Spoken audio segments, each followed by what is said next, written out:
Hi everyone, welcome to TWS Academy. শুভ সকাল সকলকে। This is Arabul Rahman. প্রতিদিন সকাল বেলাতে আমি তোমাদের জন্য যে জিকে ক্লাস নিয়ে আসি, আজ তার একটি গুরুত্বপূর্ণ পর্ব। আমরা সশরীরে হাজির হয়েছি, গুরুত্বপূর্ণ প্রশ্ন উত্তর নিয়ে আলোচনা করব এই পর্বে। সো সমস্ত স্টুডেন্ট আমাদের সাথে যারা যুক্ত হচ্ছে সকলকে অবশ্যই বলবো, চ্যানেলে নতুন হলে অবশ্যই চ্যানেলটিকে সাবস্ক্রাইব করো। বেশি সময় নষ্ট না করে আমরা আজকে প্রথম প্রশ্ন উত্তর দেখব। সকলকে একটু যুক্ত হওয়ার সময় দাও। আর প্রতিদিনের ক্লাসে যারা রেগুলার দেখো সকলকে বলবো ক্লাসটা একটু শেয়ার করতে ভুলবে না। এতটুকু রিওয়ার্ড তোমাদের কাছ থেকে আমি চাই। আমাদের সোশ্যাল মিডিয়াতে ফলো না করলে অবশ্যই কিন্তু ফলো করে নেবে। সো লেটস স্টার্ট আজকের সেশন। আজকের যে গুরুত্বপূর্ণ প্রশ্ন উত্তর আছে সেগুলো তো অবশ্যই দেখব। 17 নম্বর পর্ব আজ। দেখতে দেখতে দেখো 17টা ক্লাস কিন্তু আমরা করে ফেলেছি, আর 17 নম্বর ক্লাস হবে। সো দেখব কি প্রশ্ন আছে। অবশ্যই ইম্পর্টেন্ট প্রশ্ন উত্তর তো আছেই। সো দেখে নেওয়া যাক প্রথম প্রশ্ন কি বলা হচ্ছে। প্রথম প্রশ্ন স্ক্রিনে, প্রাচ্যের রোম কোন শহরকে বলা হয়ে থাকে? প্রাচ্যের রোম বা পূর্বের রোম, প্রাচ্য মানে হচ্ছে পূর্ব, পূর্ব বা প্রাচ্য। প্রাচ্যের রোম বা পূর্বের রোম কাকে বলা হয়ে থাকে? ওকে, সেটা আমরা বলে থাকি কোন শহরকে?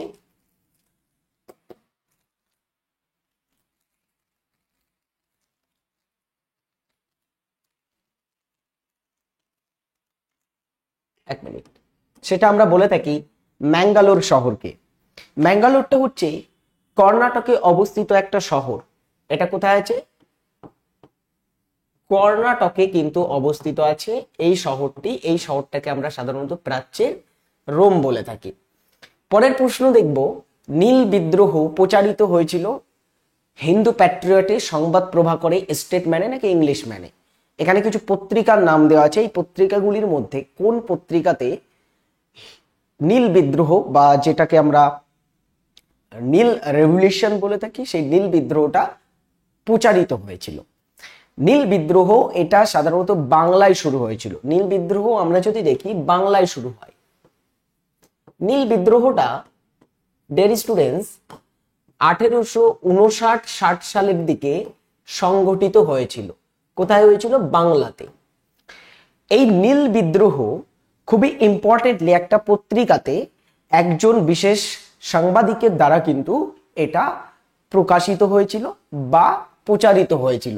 সেই পত্রিকাটির নাম হচ্ছে বিখ্যাত দ্য হিন্দু প্যাট্রিয়ট পত্রিকা। হিন্দু প্যাট্রিয়ট পত্রিকার তখনকার একজন সম্পাদক ছিলেন, নাম হচ্ছে, সম্পাদক ছিল যিনি হিন্দু প্যাট্রিয়ট পত্রিকা তৎকালীন সময়ে, তার নাম হচ্ছে হরিশচন্দ্র মুখোপাধ্যায়। হরিশচন্দ্র মুখোপাধ্যায় দ্বারা কিন্তু এটা প্রচারিত হয়েছিল। তো এটা কে প্রচার করেছিল হিন্দু প্যাট্রিয়টে? হরিশচন্দ্র মুখোপাধ্যায় এটা প্রচার করেছিলেন হিন্দু প্যাট্রিয়ট পত্রিকাতে। পরের প্রশ্ন, মুদ্রিতা এ নোবেল পুস্তকটির লেখক বা লেখিকা কে? মুদ্রিতা এ নোবেল এটা সম্প্রতি 2025 এর ফেব্রুয়ারি মাসে প্রকাশিত একটি গ্রন্থ। 2025 সালের ফেব্রুয়ারি মাসে প্রকাশিত গ্রন্থ, সম্প্রতিকালে প্রকাশিত হয়েছে। সেটাকে আমরা কারেন্ট অ্যাফেয়ার্স এর কোশ্চেন হিসাবে দেখতে পারি। মুদ্রিতা এ নোবেল, এই কল্পকাহিনী নোবেলটা কোন বিখ্যাত ব্যক্তি লিখেছেন? এটা লিখেছেন, অপশন ডিতে আছে দেখো, জিসা হোসে। জিসা হোসের লেখা একটা গ্রন্থ এটা। পরের প্রশ্ন আমাদের 4 নং প্রশ্ন, দানা শস্যে সাধারণত কোন ধরনের কার্বোহাইড্রেট উপস্থিত থাকে বা কার্বোহাইড্রেট বিদ্যমান থাকে? দানা শস্যে বিশেষ করে যেগুলো চাল বা ইত্যাদি যে দানা শস্যগুলো হয়ে থাকে সাধারণত সেই দানা শস্যে কিন্তু কার্বোহাইড্রেট থাকে খুবই বেশি পরিমাণে। তোমরা যদি দেখো চাল যেটাকে ভাত হয়ে থাকে, এছাড়া গম, এগুলো তো দানা শস্য বলা হয় না, এখানে প্রচুর পরিমাণে কিন্তু কার্বোহাইড্রেট থাকে বা শর্করা থাকে। কার্বোহাইড্রেট বা শর্করার পরিমাণ কিন্তু এখানে বেশি থাকে। তো শর্করা কোন ধরনের শর্করা এখানে থাকে? গ্লুকোজ, সেলুলোজ, স্টার্চ নাকি ফ্রুক্টোজ? কি থাকে দানা শস্যে? দানা শস্যে থাকে স্টার্চ। স্টার্চটাকে আমরা অনেক সময় শ্বেতসার বলে থাকি। শ্বেতসার বা স্টার্চ কিন্তু থাকে কিসে? এই দানা শস্যে সাধারণত থেকে থাকে। নেক্সট বলা হচ্ছে লাল কুর্তা বাহিনী কে তৈরি করেছিলেন। পরের একটা প্রশ্ন, দুর্দান্ত প্রশ্ন, লাল কুর্তা বাহিনী কার দ্বারা তৈরি হয়েছিল? রেড কুর্তা ফোর্স বা লাল কুর্তা বাহিনী, এই লাল কুর্তা বাহিনী কে তৈরি করেছিলেন? ফার্স্ট অফ অল এটার উত্তর কি হবে? লাল কুর্তা বাহিনী যিনি তৈরি করেছিলেন তার নাম আমরা অপশন ডি তে দেখতে পাচ্ছি, খান আব্দুল গফফার খান। খান আব্দুল গফফার খান তিনি লাল কুর্তা বাহিনী তৈরি করেছিলেন। এই লাল কুর্তা বাহিনী বা খান আব্দুল গফফার খান দ্বারা একটা মুভমেন্ট শুরু করা হয়েছিল, এটাকে আমরা বলে থাকি খুদাই খিদমতগার মুভমেন্ট। খুদাই খিদমতগার আন্দোলন। এই খুদাই খিদমতগার আন্দোলনটা 1929 সালে এই গফফর খান তিনি শুরু করেছিলেন। এটা থেকে গুরুত্বপূর্ণ প্রশ্ন হয় যে কে শুরু করেন খুদাই খিদমতগার মুভমেন্টটা। এটা শুরু করেছিলেন আব্দুল গফফর খান, যাকে আমরা অনেক সময় কিন্তু সীমান্ত গান্ধী বলে থাকি। এনার একটা অপর নাম আছে সীমান্ত গান্ধী বলে কিন্তু অনেকে এনাকে চিনে থাকেন। সীমান্ত গান্ধী নামে কে পরিচিত, পরীক্ষায় প্রশ্ন আসে। সীমান্ত গান্ধী আমরা বলে থাকি আব্দুল গফফর খানকে। তিনি লাল কুর্তা বাহিনী তৈরি করেন এবং 1929-এ খুদাই খিদমতগার মুভমেন্টে গুরুত্বপূর্ণ নেতৃত্ব দিয়েছিলেন। ইম্পর্টেন্টলি আরেকটা জিনিস দেখো, এই গফফর খান, আমি এগুলো একটু মুছে দিচ্ছি, হ্যাঁ আমি এগুলো মুছে দিই, মুছে আরেকটা জিনিস তোমাদের জন্য লিখে দিতে চাই। সেটা হচ্ছে এই যে গফফর খানের নাম তোমরা দেখতে পাচ্ছ, এই গফফর খান তিনি কি করেন জানেন? তিনি তিনি প্রথম বিদেশি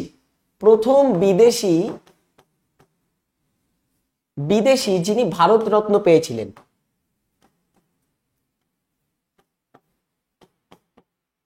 যিনি ভারত রত্ন পায়। তো প্রথম বিদেশি হিসাবে কে ভারত রত্ন পেয়েছিলেন? আব্দুল গফফর খান কিন্তু প্রথম বিদেশি ছিলেন যিনি ভারত রত্ন পেয়েছিলেন। এখনো পর্যন্ত দুজন বিদেশিকে ভারত রত্ন দেওয়া হয়েছে। একটা হচ্ছে নেলসন ম্যান্ডেলা, 1990 সালে নেলসন ম্যান্ডেলাকে ভারত রত্ন দেওয়া হয়েছিল, দক্ষিণ আফ্রিকার তিনি বাসিন্দা ছিলেন। এছাড়া আব্দুল গফফর খানকে 1987 সালে তাকে কিন্তু ভারত রত্ন দেওয়া হয়। ওকে, কবে পেয়েছিলেন ভারত রত্ন তিনি? 1987-তে। তিনি ছিলেন পাকিস্তানের বাসিন্দা। ওকে, পরের প্রশ্ন আমরা দেখব। নেক্সট একটা প্রশ্ন হচ্ছে 6 নং প্রশ্ন। 6 নম্বর প্রশ্নে কি বলা হচ্ছে দেখো, কয়লায় কার্বনের পরিমাণ এবং শক্তিশালীর সঠিক ক্রম নিচের কোনটি? একটা কয়লা বিভিন্ন প্রকৃতির হয়ে থাকে। প্রকৃতি অনুসারে কয়লাতে কার্বনের পরিমাণ অনুসারে আমরা কয়লাকে প্রধানত 4টি ভাগে ভাগ করি। সেই 4টি ভাগ এখানে দেখতে পাচ্ছ, লিগনাইট কয়লা, পিট কয়লা, অ্যান্থ্রাসাইট কয়লা, বিটুমিনাস কয়লা, বিভিন্ন প্রকৃতির কয়লা হয়। এবার এই কয়লাতে কিন্তু কার্বন থাকে। যে কয়লায় যত পরিমাণে কার্বন বেশি থাকবে সেই কয়লাটা কিন্তু তত পরিমাণে শক্তিশালী কয়লা হিসাবে বিবেচিত হয়ে থাকে। সো এখানে বলা হচ্ছে শক্তিশালীর ক্রম বার করতে। সব থেকে শক্তিশালী তাহলে প্রথমে থাকবে। সব থেকে শক্তিশালী কয়লা কোনটি? অ্যান্থ্রাসাইট কয়লা সব থেকে শক্তিশালী কয়লা। অ্যান্থ্রাসাইটে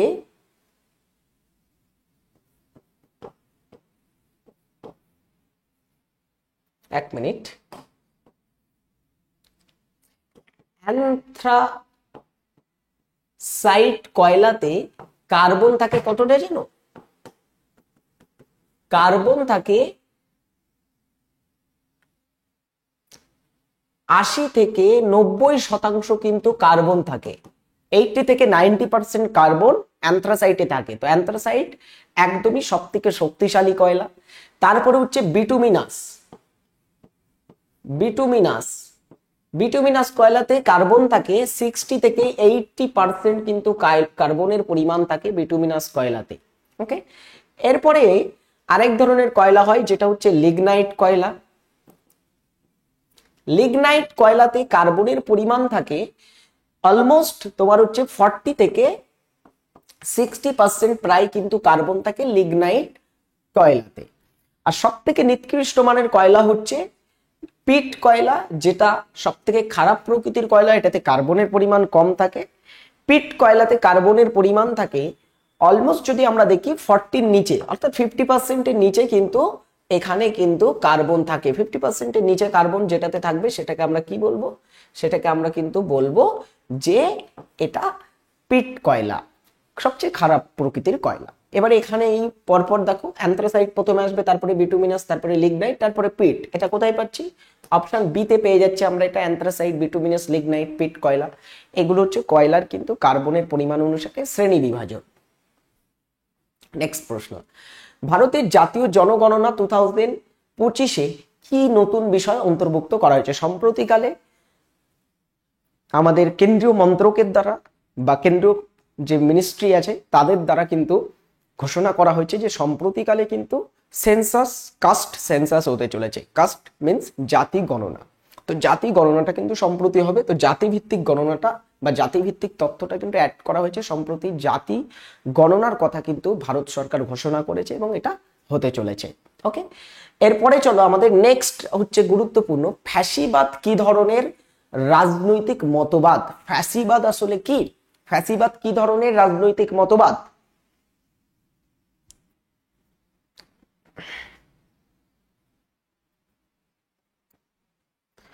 ফ্যাসিবাদ এই টার্মটা ইউরোপ থেকে এসেছে। ইউরোপের একটা দেশে প্রথম কিন্তু এই ফ্যাসিবাদের উৎপত্তি হয়েছিল। ফ্যাসিবাদ ফ্যাসিবাদ ফ্যাসিবাদের উৎস ইতালিতে। ইতালিতে কিন্তু এর উৎস হয়েছিল ফ্যাসিবাদের। ওকে, আচ্ছা, ফ্যাসিবাদটা কি? ফ্যাসিবাদটা হচ্ছে এক ধরনের অতি জাতীয়তাবাদী, অর্থাৎ এক্সট্রিম লেভেলের কিন্তু ন্যাশনালিজম, মানে প্রয়োজনের তুলনায় অতি জাতীয়তাবাদী। এটাই হচ্ছে ফ্যাসিবাদের কিন্তু লক্ষণ, বা এটাই কিন্তু ফ্যাসিবাদ। যখন অতিরিক্ত পরিমাণে জাতীয়তাবাদী ন্যাশনালিজম করা হবে সেটাই কিন্তু ফ্যাসিবাদের একটা প্রাথমিক লক্ষণ হিসাবে পরিচিতি পায়, বা সেটাই ফ্যাসিবাদ। এটা অ্যাকর্ডিং টু ফ্যাসিবাদের যে আমরা কি বলে ওটাকে সংজ্ঞা, ফ্যাসিবাদের সংজ্ঞা অনুসারে এটাই একদমই সংক্ষেপে এক লাইনের সংজ্ঞা হচ্ছে এটাই, ফ্যাসিবাদ মিন্স অতি জাতীয়তাবাদী। ওকে, আচ্ছা চলো এখানে আরেকটা জিনিস বলে রাখি, ফ্যাসিবাদ কে শুরু করেন? কে শুরু করে ফ্যাসিবাদটা, বা ফ্যাসিবাদের জনক কে? ফ্যাসিবাদটা যদি আমরা দেখি শুরু করেছিলেন ইতালিরই একজন কিন্তু সর্বাধিনায়ক ছিলেন, যিনি দ্বিতীয় বিশ্বযুদ্ধে ইতালিকে কিন্তু ইনভলভ করেছিলেন। দ্বিতীয় বিশ্বযুদ্ধের সময় ইতালির কিন্তু সর্বাধিনায়ক ছিলেন, তিনি হচ্ছেন বেনিতো মুসোলিনি।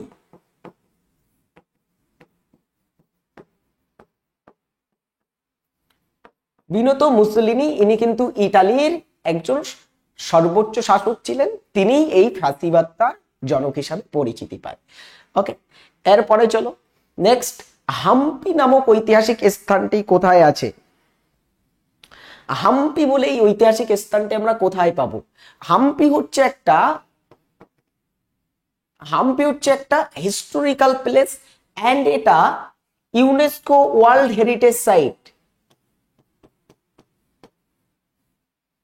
সরি,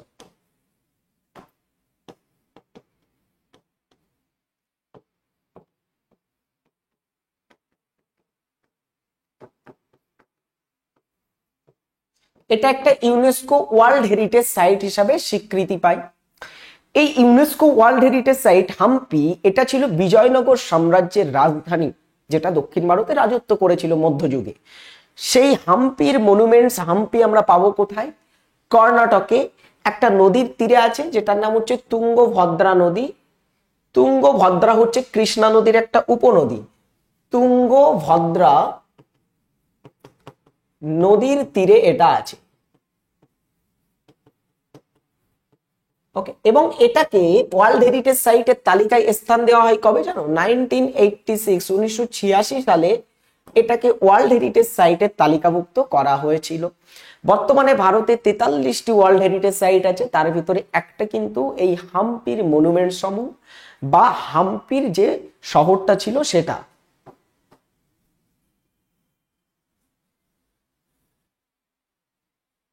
নেক্সট প্রশ্ন, কবে রানী ভিক্টোরিয়াকে ভারতের সম্রাজ্ঞী হিসাবে ঘোষণা করা হয়? রানী ভিক্টোরিয়াকে ভারত সম্রাজ্ঞী হিসাবে ঘোষণা করা হয়েছিল কবে, কোন সালে?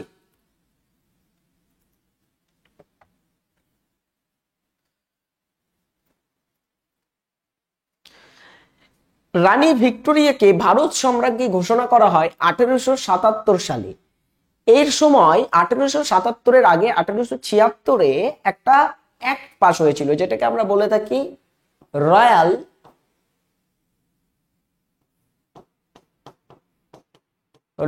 Title act.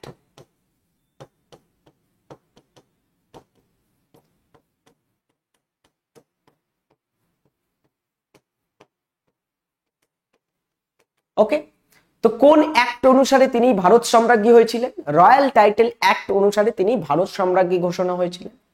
এবং তাকে ভারত সম্রাজ্ঞী ঘোষণা কে করেছিল জানো? তাকে ভারত সম্রাজ্ঞী বলেন, বা তাকে এই যে টাইটেল, এটা কে দিয়েছিলেন? এটা দিয়েছিলেন ভারতেরই একজন কিন্তু ভাইসরয়, যার নাম হচ্ছে লর্ড লিটন। পরীক্ষায় প্রশ্ন থাকতে পারে কে রয়্যাল টাইটেল অ্যাক্ট অনুসারে রানী ভিক্টোরিয়াকে ভারত সম্রাজ্ঞী ঘোষণা করেছিলেন? সেটা হচ্ছে ভারত কুইন অফ ইন্ডিয়া ঘোষণা করা হয় লর্ড লিটন কর্তৃক।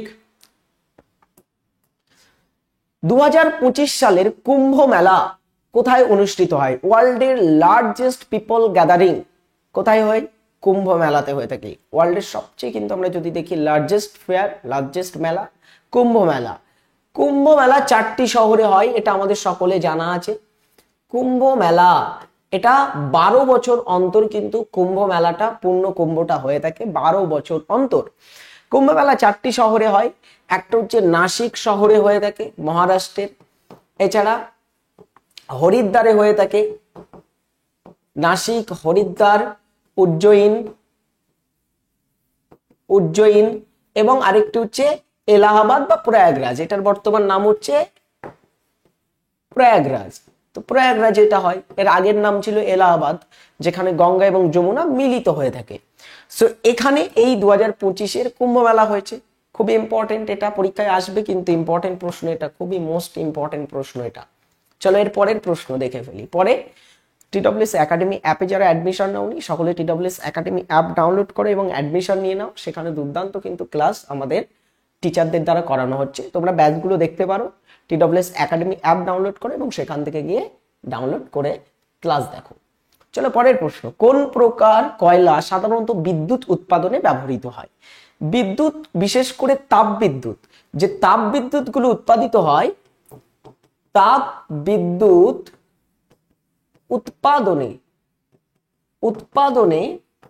কয়লার ব্যবহার হয়ে থাকে প্রধানত।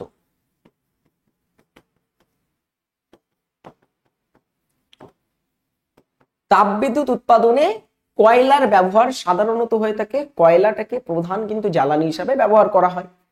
তো এখানে কোন ধরনের কয়লা সবচেয়ে বেশি ব্যবহার করা হয় তাপবিদ্যুৎ উৎপাদনে? এটা বিটুমিনাসের ব্যবহার করা হবে, কারণ বিটুমিনাস কয়লাটা পৃথিবীতে সবচেয়ে বেশি উত্তোলিত হয় এবং সহজলভ্য। বিটুমিনাস কয়লাটা সহজলভ্য, কার্বনের পরিমাণ বেশি, অনেকটা শক্তিশালী, প্রায় 60 থেকে 80% এর ভিতরে কার্বন থাকে, মানে ভালোই শক্তিশালী। কিন্তু এটা আবার সবচেয়ে বেশি পরিমাণে পাওয়া যায় পৃথিবীতে, এই কারণে কিন্তু বিটুমিনাস কয়লাটা আমরা যদি দেখি পুরো ওয়ার্ল্ডের ভিতরে 30%-এরও বেশি, 30-রও বেশি, প্রায় 30 থেকে 35% কয়লা কিন্তু বিটুমিনাস প্রকৃতিরই কয়লা হয়ে থাকে। ওকে, ম্যাক্সিমাম কয়লাটা, ভারতেও ম্যাক্সিমাম কয়লা বিটুমিনাস প্রকৃতির হয়। পরে গৌতমীপুত্র সাতকর্ণী কোন রাজবংশের রাজা ছিলেন? গৌতমীপুত্র সাতকর্ণী ইনি কোন রাজবংশের রাজা ছিলেন?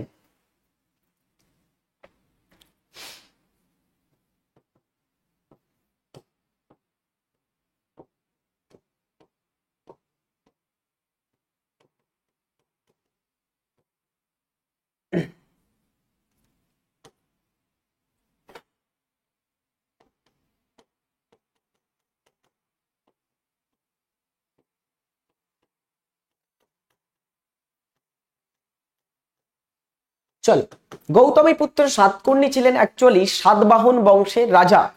সাতবাহন বংশ এই বংশের রাজা তিনি ছিলেন, শুধু রাজা নয়, সাতবাহন বংশের কিন্তু গ্রেটেস্ট লিডার তিনি ছিলেন, সবচেয়ে গ্রেটেস্ট কিন্তু একজন শাসক তিনি ছিলেন।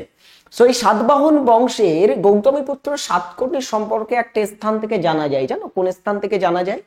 তার সম্বন্ধে আমরা জানতে পারি নাসিক প্রশস্তি থেকে। নাসিক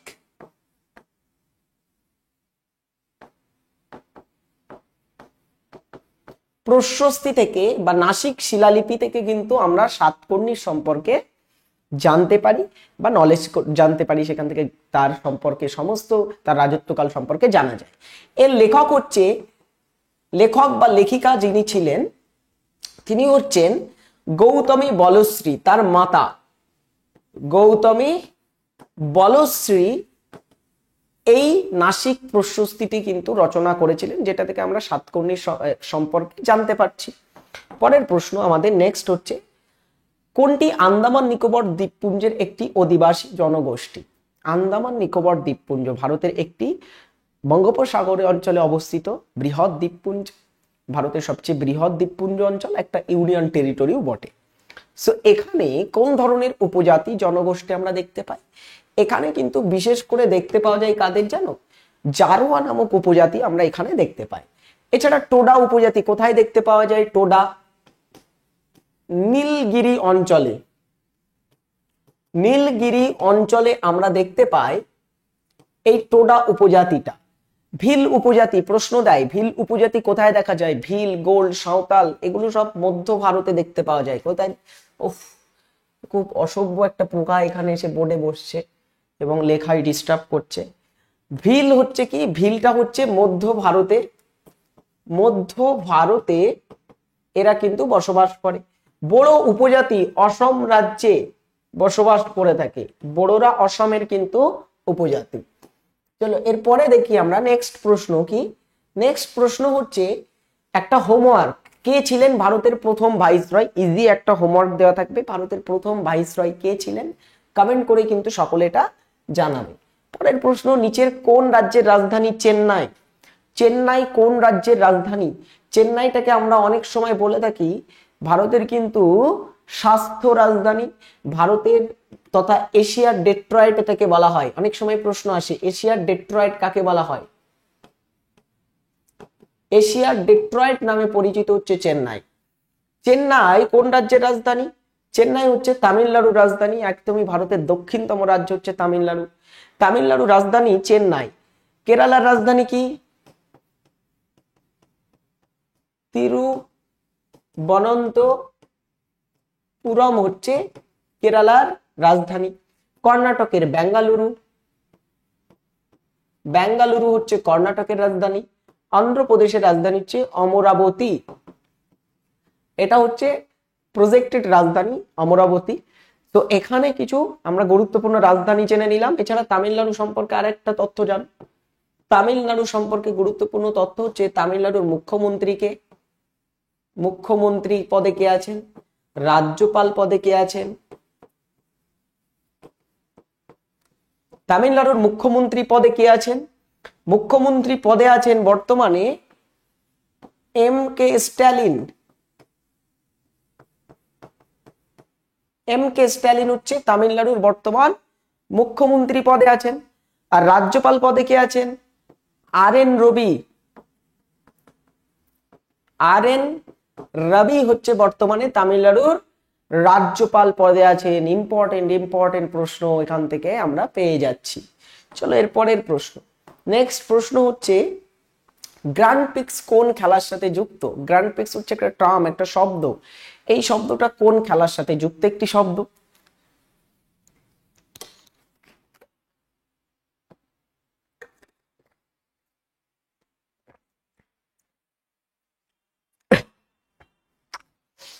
গ্র্যান্ড প্রিক্স শব্দটি কোন খেলার সাথে যুক্ত? এটা কার রেসিং এর সাথে যুক্ত একটি শব্দ। নেক্সট, স্টুডিও জিবলি এর প্রতিষ্ঠাতা কে ছিলেন?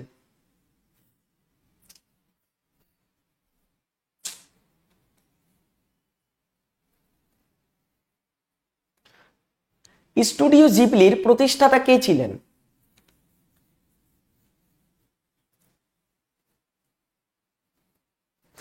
স্টুডিও জিবলির প্রতিষ্ঠাতা ছিলেন এটা তোমরা কয়েকদিন আগে হয়তো ইন্টারনেটে প্রচুর দেখেছো, জিবলি আর্ট এক ধরনের এআই দিয়ে বর্তমানে বানানো হচ্ছে। হ্যাঁ, যেমন তোমার হচ্ছে গ্রক এআই দিয়ে বানানো হচ্ছিল, চ্যাট জিপিটি দিয়ে বানানো হচ্ছিল, ওটা অ্যাকচুয়ালি রিয়েলে কিন্তু স্টুডিও জিবলি একটা জাপানি অ্যানিমেশন কোম্পানির দ্বারা বানানো হতো। আগে জাপানি একটা অ্যানিমেশন কোম্পানি স্টুডিও জিবলির প্রতিষ্ঠা করে, যারা ওই আর্টটা তৈরি করতো। সো এই হাওয়াও মিয়াজাকি বলে একজন ব্যক্তি, ইনি কিন্তু জাপানি এই জিবলি স্টুডিওর প্রতিষ্ঠাতা ছিলেন।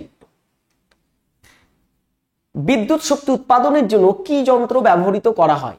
কোন যন্ত্রের ব্যবহার করা হয় বিদ্যুৎ শক্তি উৎপাদনের জন্য?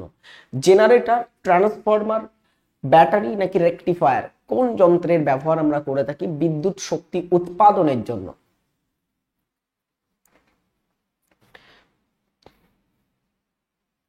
বিদ্যুৎ উৎপাদনের জন্য আমরা যে শক্তির ব্যবহার করে থাকি, বিদ্যুৎ উৎপাদনের জন্য আমরা যে যন্ত্রের ব্যবহার করি সেটা হচ্ছে জেনারেটর যন্ত্র। সাধারণত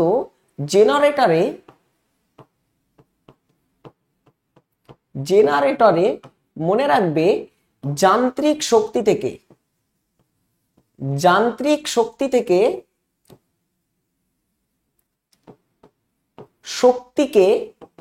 বিদ্যুৎ শক্তিতে রূপান্তর করা হয়।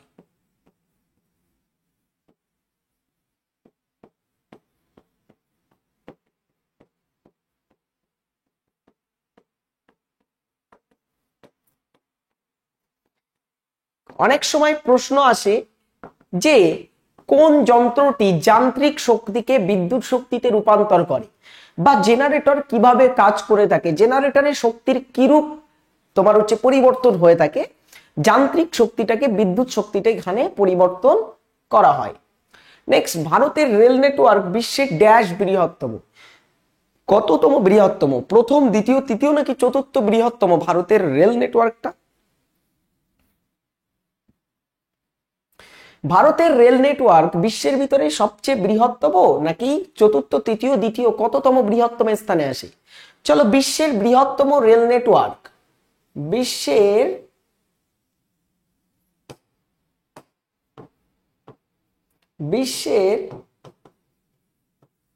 বৃহৎ রেল নেটওয়ার্ক, এর ভিতরে প্রথম স্থানে আসে USA, United states of America বা মার্কিন যুক্তরাষ্ট্র সবার প্রথমে আসে বিশ্বের সবথেকে বড় রেল নেটওয়ার্ক নিয়ে। সেকেন্ড পজিশনে আসে চায়না, থার্ড পজিশনে আসে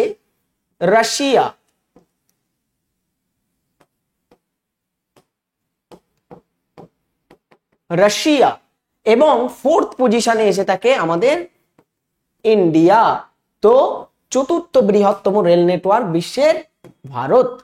এরপরে চলো নেক্সট আমাদের প্রশ্ন হচ্ছে 20 নং প্রশ্ন, লাস্ট প্রশ্ন, এটা দিয়েই ক্লাস আজ শেষ হবে। ভাস্কো দা গামা কত সালে ভারতে অবতরণ করেছিলেন? ভাস্কো দা গামা একজন ছিলেন পর্তুগিজ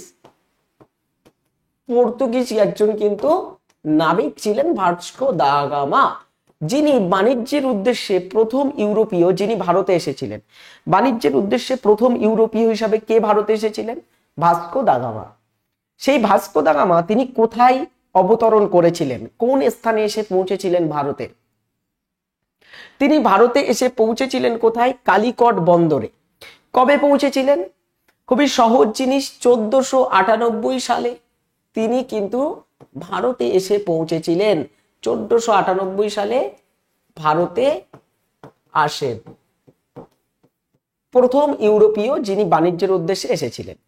এই সময় এই কালিকট অঞ্চলের একজন রাজা ছিলেন, জানো? এই সময়ে কালিকটের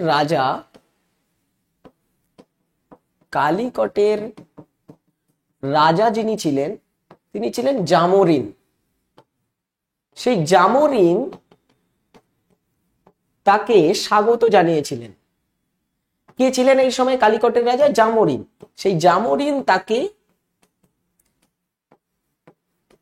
স্বাগত জানিয়েছিল। ওকে, এটা হচ্ছে একটা বেসিক তথ্য। ভাস্কো দা গামা কবে ভারতে এসেছিল, ইম্পর্টেন্ট প্রশ্ন। সো আজকের ক্লাস এখানেই শেষ করছি আমি। আই হোপ ক্লাসটা তোমাদের খুবই ভালো লেগেছে। দুর্দান্ত কিছু প্রশ্ন উত্তর ছিল 20টা ইম্পর্টেন্ট, তার সঙ্গে তথ্য আলোচনা করলাম। এরকমই ছোট ছোট সেশন আমরা প্রতিদিন করব সকাল 7টাতে। অবশ্যই সকলে যুক্ত হবে সকাল 7টাতে এই ক্লাসগুলো দেখার জন্য। ভালো থাকবে, সুস্থ থাকবে, নেক্সট ক্লাসে দেখা হচ্ছে নতুন একটি পর্বে। ততক্ষণের জন্য টাটা, বাই।